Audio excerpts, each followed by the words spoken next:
I used to believe one thing about money. If you work hard enough, eventually it finds you.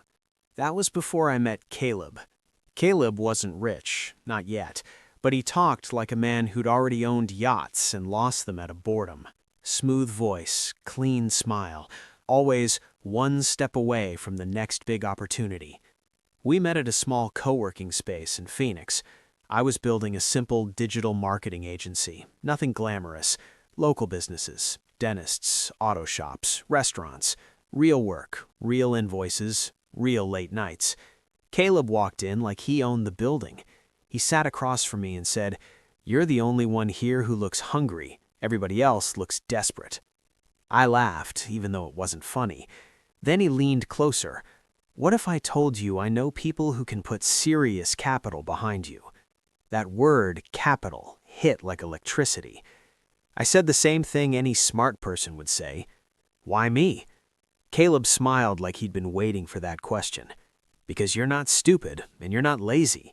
You just don't have access."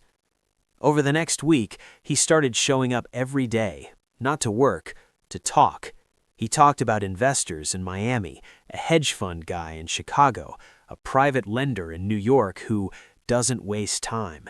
He said phrases like high net worth, proof of funds, and asset-backed lending, like they were everyday words. I didn't trust him, but I didn't distrust him enough to walk away. And that's how they get you. One night, Caleb invited me to dinner. Not a fancy place, just a quiet steakhouse, but he ordered without looking at prices. Then he slid a folder across the table. Inside was a proposal, a business expansion plan, $5 million in funding. In exchange, we'd scale my agency nationally, launch a software product, and take over a niche market within 12 months. The numbers looked insane. I flipped the pages, shaking my head. No one funds this without collateral. Caleb's eyes stayed locked on mine. That's why I'm here. He said the investors didn't need my house. They didn't need my car. They just needed something simpler, a signature. You sign, and the money hits your account in 72 hours. I stared at him. Then I asked the question I should have asked first. "What's your cut?" Caleb laughed like I'd finally joined the adult table. 10%, when you win, I win. My stomach tightened. 10% of $5 million was $500,000 for introducing me. That didn't make sense. But the truth is, I wanted it to make sense, because Caleb wasn't selling me paperwork, he was selling me a different life. I went home that night and opened my laptop. I searched Caleb's name. Nothing. No LinkedIn, no business filings, no history, like he had been born yesterday. And still, the next morning I texted him, "Let's talk," because I thought the risk was losing money. I had no idea the risk was losing my freedom. And somewhere in the city, a group of men I'd never met were already printing documents with my name on them. Caleb set up the investor call 2 days later. Not on Zoom, not in an office, on an encrypted app I'd never heard of. He said, "Real money doesn't like being recorded." That should have been my sign to walk away. But instead, I asked, "Is this legal?" Caleb gave me a calm look, the kind you give a child who asks where babies come from. Legal is a word people use when they don't understand business. At exactly 9 p.m., my phone rang, a number with no name. I answered. A man spoke in a deep, controlled voice. No small talk. "You are Daniel Reed?" Hearing my name like that made my skin tighten. "Yes," I said. "You are seeking funding?" "Yes." A pause, then the man said, "We fund businesses. We do not fund dreams." Caleb had told me to sound confident, but confidence is hard when you're speaking to someone who sounds like they could buy your life and never notice the cost. "I have clients, revenue, I can scale. I just need capital to hire and expand." The man made a sound, not quite laughter. "You need capital. We need assurance." I swallowed. "What kind of assurance?" The man said, We will wire funds through a holding structure. You will receive the money. You will move the money into designated accounts. You will keep a percentage as management fees. That is your profit. That didn't sound like an investment. That sounded like a job, and not a normal job. Caleb watched me from across the table, nodding like everything was fine. The man continued, "You will not ask questions. You will not delay. If you perform, you are rewarded." I glanced at Caleb. Then I asked, "Where are you calling from?" The voice didn't change. "Does it matter?" "Yes," I said, "it matters." A long silence. Then the man said, "You have 72 hours to decide. If you hesitate, we move to the next candidate." Candidate. Not partner, not entrepreneur, candidate. Suddenly I saw it. I wasn't being offered a golden ticket. I was being selected, and I didn't like what that meant. After the call ended, Caleb clapped his hands lightly. "You did great," he said. "You sounded serious." I leaned back. That wasn't an investor. That was a handler. Caleb's smile stayed in place. "You're overthinking." I stared at him. "Tell me the truth. What is this?" Caleb's eyes hardened for half a second, like the mask slipped. Then he said, "This is your chance to stop being small." I felt anger rise in my chest. "You said 5 million." Caleb nodded. "And you'll get it." I whispered, "At what cost?" Caleb leaned forward. "Daniel, listen. Everyone plays dirty. Banks play dirty. Corporations play dirty. The only difference is they call it policy." He slid a second folder toward me. Inside were documents, loan agreements, LLC structures, wire instructions. My name typed everywhere like it had always belonged there. I saw a signature box. My signature box. I pushed the folder back. "I need time," I said. Caleb's voice dropped. "Time is expensive." I stood up. "Then I guess I can't afford this." Caleb didn't stop me. He just said something that made my blood run cold. "Of course you can afford it. You already said yes." I froze. "What do you mean?" Caleb smiled. "You texted me, remember? Let's talk." He tapped the folder. "That's consent, Daniel. That's intent." I walked out of the steakhouse with my heart hammering, and I didn't realize, the moment I answered that call, I was already in their system. I tried to back out. For a full day, I ignored Caleb's messages. He sent texts like, "Don't be emotional. Think bigger. This is your future." I didn't reply. Then on Thursday morning, I woke up to a notification from my bank. Incoming wire transfer. $4,950,000. I stared at the screen so long my eyes started burning. I hadn't signed anything. I hadn't agreed. So how was the money in my account? I called the bank immediately. After 20 minutes on hold, a representative finally answered. "Yes, Mr. Reed," she said politely. "We see the wire. It cleared." I said, "This is a mistake." "It's not marked as a mistake," she replied. "Do you want to return it?" My throat tightened. "Can I?" She paused. "You can, but you'll need authorization from the sending entity. It's corporate." Corporate. Of course it was. I hung up and called Caleb. He answered on the first ring like he'd been waiting. "Congratulations," he said. "You're funded." I shouted, "How did you do this without my signature?" Caleb stayed calm. "I didn't. You did." My voice cracked. "No, I didn't." Caleb's tone turned cold. "Do not lie to me. We have everything." "What do you mean?" I whispered. Caleb said, "You signed digitally. You think you didn't, but you did. That's the beauty of documents. They don't care what you remember." I felt my stomach drop. A memory flashed. 2 nights ago, Caleb asked me to confirm my identity on a form, just name, email, and a verification code. He had smiled and said, "This is normal compliance." Compliance. God. I ran to my laptop and opened my email. There it was. A document portal link. Daniel Reed, please review and confirm. Timestamp 11:17 p.m. I clicked. My signature was there, but I hadn't drawn it. It looked like mine, but slightly sharper, like someone traced it. My hands started shaking. Caleb said, "Now you understand? This isn't a debate. This is execution." He sent another message. Wire instructions. 3 accounts. Split it. Today. No delays. I said, "I'm not doing that." Caleb didn't raise his voice. He didn't have to.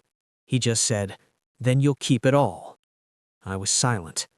Then I whispered, "That's what I want." Caleb chuckled. "You think you're the first to say that?" He paused. Then he said the worst sentence I've ever heard. "Daniel, we already told the government it was your idea." My skin went numb. "What?" Caleb continued. "You're the CEO. You're the receiver. You're the signer. You're the one moving money. Do you think we'd do this without insurance?" I felt like I couldn't breathe. "This is money laundering." Caleb corrected me like a teacher. "This is business. Move the money." I stared at the wire instructions. Then my phone buzzed again. A new email from my bank. "Compliance review. Large incoming wire transfer. Your account is temporarily restricted." Restricted. My mouth went dry. I called the bank again, but this time, no one answered. And that's when I understood the trap. If I moved the money, I'd be guilty. If I didn't move the money, I'd still be guilty, because the money was already mine. On paper. And Caleb was already disappearing. That night, I heard a knock at my apartment door. Not the polite kind, the heavy, confident kind. I didn't open it. I didn't even breathe. Then my phone buzzed. A message from an unknown number. "Open the door." My blood turned to ice. I texted back with shaking fingers. "Who is this?" Instant reply. "Your employer." I backed away from the door. Another knock. Harder. Then a voice through the wood. "Daniel Reed, we know you're inside." I looked around like I could find an escape route in my own living room. I had no gun, no plan, no idea how deep this was. The voice continued, calm, patient. "You have money that does not belong to you." I whispered, "It does belong to me." But even I didn't believe that. My phone buzzed again.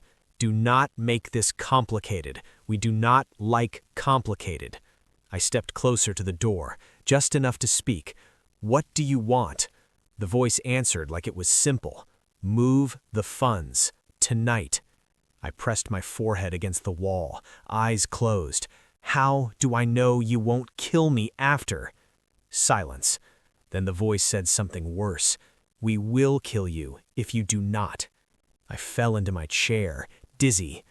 There are moments when your brain stops protecting you, when reality comes in raw, without filter. This wasn't a scam call anymore. This was organized crime, and I was the bank account. The door knock stopped. I heard footsteps walking away. Then the same unknown number sent a final message. "We will return at sunrise." I sat in the dark for hours, my laptop open, my bank app locked, Caleb's name flashing in my contacts like a curse. I called him 27 times. No answer. At 3:11 a.m., I got a notification. One of my clients had emailed me about a campaign, a normal email, a normal life, and I realized my normal life was over. I opened a notepad and started writing down everything. Caleb's words, the call, the encrypted app name, the investor voice, the wire instructions, every detail. Because if this ended badly, I wanted there to be a record. Then I did something I never thought I'd do. I searched how to report financial crime anonymously. And that's how I found an FBI tip line. My finger hovered over the number. I hesitated, because calling the FBI sounded like salvation, until you remember one thing. The money was in my account, not Caleb's. Mine. So who would the FBI see as the criminal? Me. Still, I dialed. A man answered. I whispered, "I think I'm being used for money laundering." The man said, "Sir, what's your name?" I froze, because the moment I said my name, I knew I couldn't take it back. And before I could respond, there was a loud crash outside my window. I turned and saw a shadow on the balcony. Someone was climbing in. I grabbed the closest thing I could, a heavy glass candle. My hands were shaking so badly I almost dropped it. The shadow stepped inside like my apartment belonged to him. He was tall, wearing a black hoodie, face half covered. He didn't rush. He didn't panic. He looked around calmly, like he was inspecting property. Then he spoke. "Daniel Reed?" I didn't answer. He tilted his head. "You made a call." My heart stopped. The FBI line was still open in my ear. I whispered into the phone, "Someone's here." The operator said sharply, "Sir, are you in danger?" The man in my apartment smiled like he heard it. He stepped closer. "Hang up." I backed away. He took another step. "Hang up." I ended the call. The man nodded. "Good." Then he did something that made me realize this was bigger than criminals. He said my full address, my unit number, even the car I drove. "Nice Toyota," he said. "Reliable. Would be a shame if it caught fire." I swallowed hard. "Who are you?" He shrugged. "A reminder." He pulled out his phone, opened a photo, and turned it toward me. It was my mother, leaving her apartment. I felt my legs go weak. "You leave her alone," I said. The man sighed like I was annoying him. "Move the money." I whispered, "I can't. My account is restricted." He stared at me for a long second. Then he said, "That's not my problem." He walked to my kitchen table and dropped a small envelope on it. Inside was a USB drive. "Tomorrow," he said, "you will go to your bank in person." He pointed at the USB. "You will give this to the banker. They will unlock your account." I stared at it. "What is that?" The man said softly, "Leverage." Then he moved toward the balcony again. Before leaving, he looked back and said, "If you talk to police again, we won't return at sunrise." He paused. "We'll return at your mother's sunset." Then he disappeared into the night. I stood there, trembling. My apartment suddenly felt like a trap. I picked up the USB like it was poison. Then my phone buzzed. A message from Caleb. "Don't ruin this. You're doing great." I stared at the screen with pure hatred. I replied for the first time in days. "Why are you doing this to me?" Caleb responded almost instantly, "Because you were the easiest name to use." That one sentence changed something inside me. It wasn't fear anymore. It was focus. If Caleb wanted to use me as a disposable tool, then Caleb had never met the version of me that survives. I opened my laptop, and I started planning my revenge. The next morning, I went to the bank. Not because I wanted to, because I had no choice. The USB drive felt heavy in my pocket, even though it weighed almost nothing. Inside the branch, everything was too normal. People in line, kids waiting with parents, a man arguing about overdraft fees. Nobody knew I might be dead by tomorrow. I asked for the manager. When she arrived, I handed her the USB. "I was told this would help unlock my account," I said. She frowned. "Who told you that?" I hesitated. "The sender." Her face tightened. She plugged it into a secure terminal behind the counter. I watched her eyes change as she read whatever was on it. At first, confusion, then alarm, then fear. She looked at me and whispered, "Mr. Reed, where did you get this?" I swallowed. Why? She didn't answer. She stood up and walked quickly toward the back office. And that's when I realized the USB wasn't leverage against me. It was leverage against them. 5 minutes later, 2 security guards appeared near the entrance, not looking at customers, looking at me. I sat quietly and pretended to scroll my phone, but my mind was screaming. Then my phone buzzed again. Unknown number. Do not leave. I didn't reply. I didn't look up. I just waited. The bank manager returned, her hands slightly shaking. "Mr. Reed," she said, forcing a smile, "we can restore access to your account, but we need you to sign an additional compliance form." I stared at her. This was the trap again. More signatures, more paper trails. I leaned in and whispered, "Are you calling the police?" Her eyes flickered. She whispered back, "We already did." My heart slammed. Then I felt a strange calm wash over me, because for the first time, someone else was scared too. I walked to the private office with her, signed nothing, and said carefully, "I'm being forced. I want protection. I want immunity." She looked horrified. "Sir, we can't offer that." "I know," I said, "but the FBI can." Then I did the boldest thing of my life. I called the FBI again.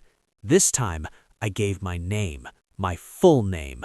I told them everything. The agent said, "Do not hang up. Stay where you are." I stared out the glass office window and saw a black SUV pull into the parking lot. No police markings, just tinted windows, and the driver didn't get out. The agent on the phone said, "Sir, are there any suspicious vehicles outside?" I swallowed. Yes. And suddenly I understood. The FBI was coming, but so were they, and I was sitting in the middle of both. The FBI arrived in a way I didn't expect. Not loud, not dramatic. 2 men in suits walked into the bank like they were there for a mortgage meeting. One of them approached a manager, flashed a badge, and everything shifted instantly. People were quietly moved away. Doors locked. The mood turned cold. The second agent came straight to me. "Daniel Reed?" he asked. "Yes," I said. "I'm Special Agent Morris. You're going to tell me everything you know." I nodded. "But I need protection." Agent Morris held eye contact. "You're not in a position to negotiate." That hurt, but it was true. They escorted me into a secure room. I told them everything. Caleb, the call, the wire, the threats, the balcony man, the USB. When I finished, Agent Morris said something that made my stomach drop again. "We've been tracking this network for months." I whispered, "So you knew?" He replied, "We suspected. We didn't have a clean entry point." I stared at him. "I'm the entry point." He didn't deny it. Then he asked, "Do you have any direct proof connecting Caleb to the laundering instructions?" I froze, because what I had was mostly conversations, and Caleb was smart. He never said crime. He never said launder. He just said move it. Agent Morris leaned in. "Daniel, if we can't tie him to it, you'll be the one holding the bag." My chest tightened. "So what do I do?" Agent Morris said, "You help us catch him." That afternoon, they released me, not because I was safe, because they needed me visible, a live fish to lure the shark. I went home under surveillance, an unmarked car parked down the street, another one around the corner. I was told to act normal, but nothing was normal. At 8:42 p.m., Caleb finally called. I answered with shaking fingers. "Daniel," Caleb said warmly, like nothing happened, "how's my favorite entrepreneur?" I forced a laugh. "Stressed." Caleb chuckled. "Good stress. Money stress. It builds character."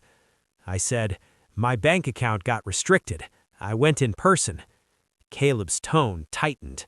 "And?" I said, "It's unlocked now." Caleb went silent. I could hear him breathing.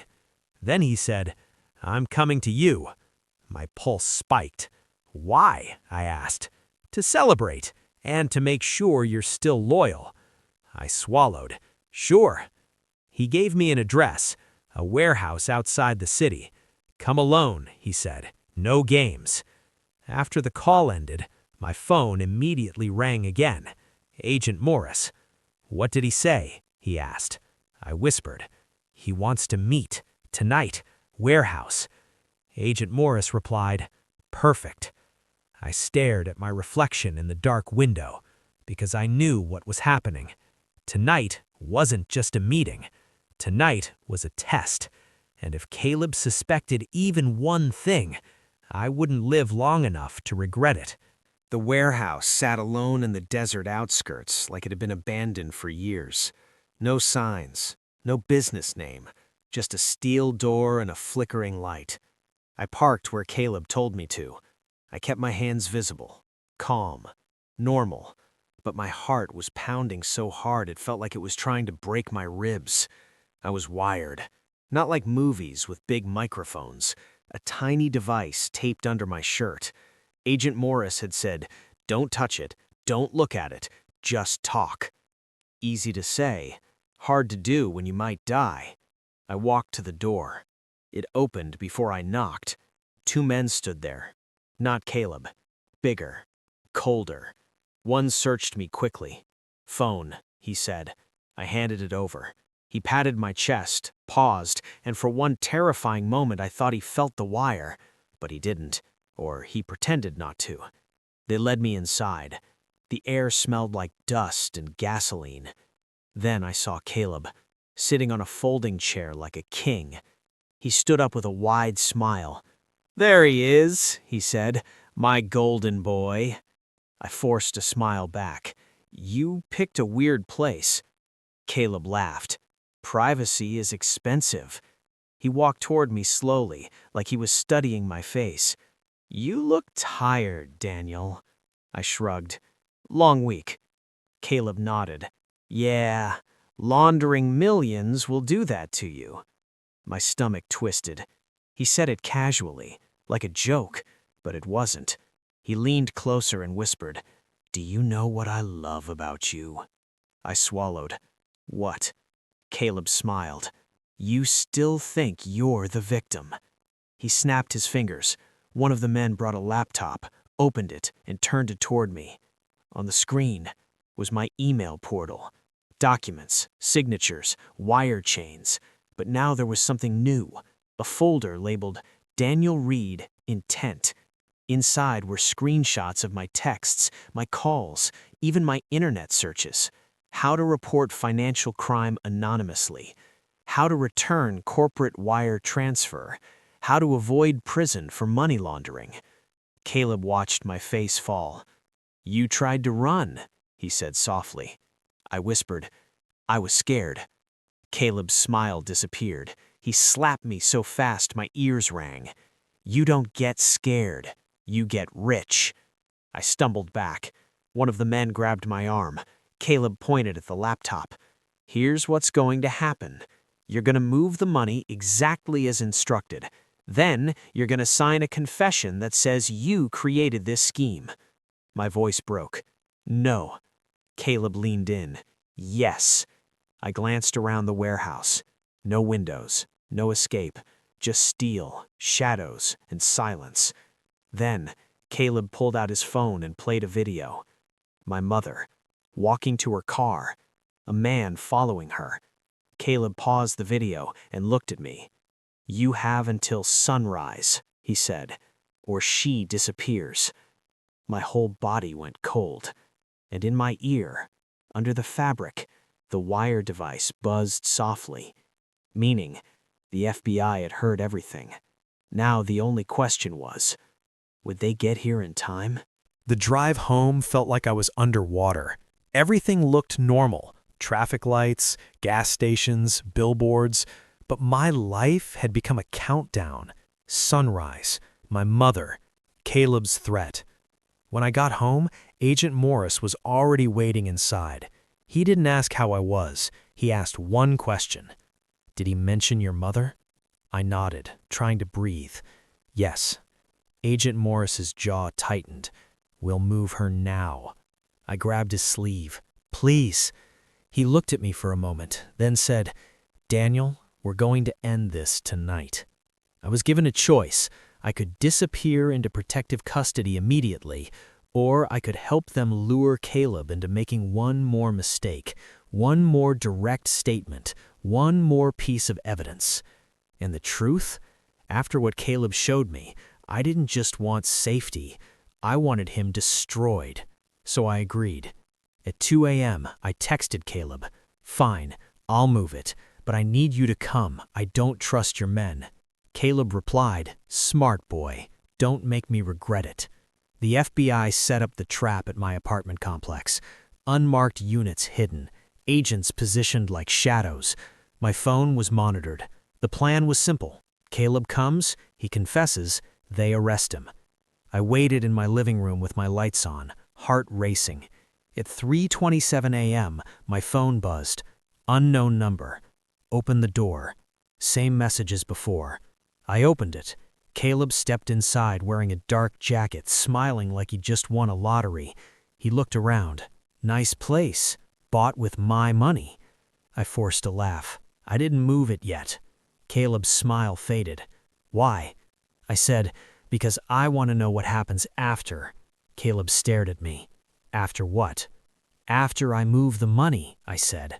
After I'm officially guilty. Caleb stepped closer, face cold. You are guilty. I swallowed. So what's the plan?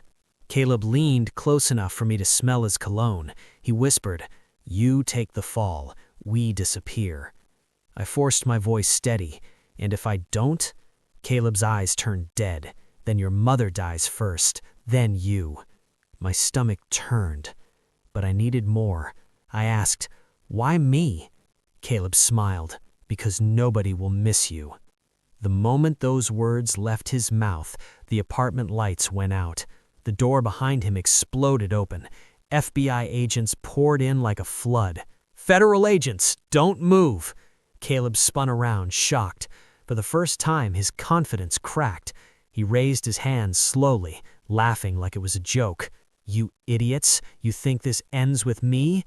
Agent Morris shoved him to the floor and cuffed him hard. Caleb looked at me, face twisted with hate. Then he whispered, They'll still come for you. Caleb's arrest didn't feel like victory. It felt like standing in the rain after a fire, watching what's left. The FBI took him away before sunrise. My mother was already relocated to a secure location. I sat in an interview room for hours, repeating the same story until my throat hurt. Every wire, every message, every detail. Agent Morris finally walked in with a file and dropped it on the table. We got what we needed, he said. I exhaled shakily. So I'm free? Agent Morris didn't answer right away. He sat down across from me and said, Daniel, you received nearly $5 million into your account. I nodded. And your signature is on documents, he continued. I whispered, But it wasn't me. He looked at me carefully. A jury might not care. My chest tightened again. So what happens? Agent Morris slid the file toward me. Inside was an agreement. Cooperation, testimony, asset surrender. I stared at the pages. You want me to give up everything? You didn't earn it, he said simply. I signed. Not because I wanted to, because it was the only way to live. Weeks passed.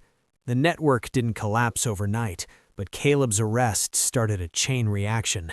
Accounts froze, shell companies dissolved, people disappeared. A few were caught, some weren't. And Caleb? He tried to make a deal. He offered them names, routes, offshore accounts, but there was one thing he couldn't offer, a way out for himself.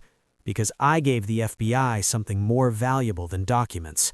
I gave them the truce. When the trial began, the courtroom was packed. Caleb walked in wearing a suit like he was still in control. When he saw me on the witness stand, he smiled, like he still believed he owned me. I told the court how he approached me, how he promised money, how he trapped me, how he threatened my mother. Then the prosecutor played the recording, Caleb's voice filling the room. You take the fall, we disappear. The jury watched him change. Not angry, not shocked, just exposed.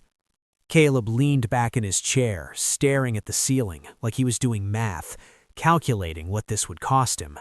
And for the first time, I realized something.